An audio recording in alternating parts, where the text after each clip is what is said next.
Madame, Monsieur, bonjour. Je voudrais aujourd'hui vous parler de la propriété foncière et de l'acte de propriété. La propriété foncière est sacrée en France. Tout le monde a droit à la propriété foncière.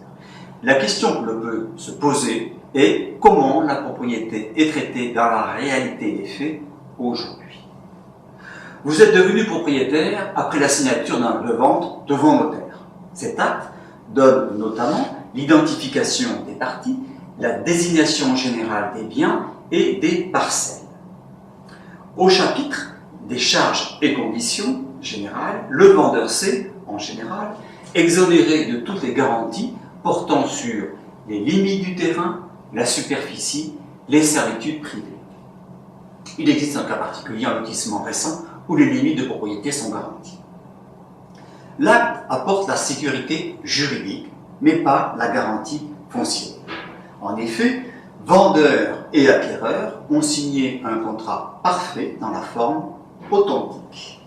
Ils sont d'accord mutuellement pour que le bien immobilier soit acheté sans garantie sur les limites, la superficie et les servitudes. En cas de difficulté ultérieure, cavité souterraine, servitude de passage, mur mitoyen en mauvais état, entrée depuis la voie publique contestée, il sera difficile de trouver une solution. Notre conseil: demandez que les articles 1602 du Code civil indiquant que le vendeur est tenu d'expliquer clairement ce à quoi il s'oblige. Tout pacte obscur ou ambigu s'interprète contre le vendeur.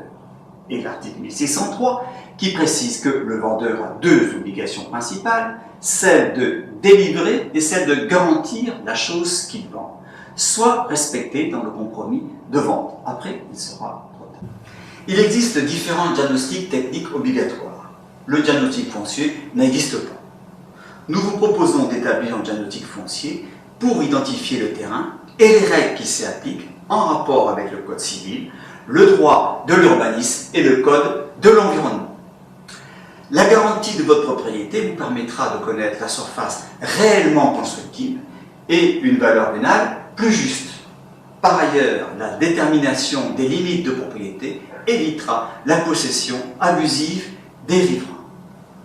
L'acquéreur sera mieux informé, il aura la possibilité, avant la signature du compromis de vente, de demander des garanties.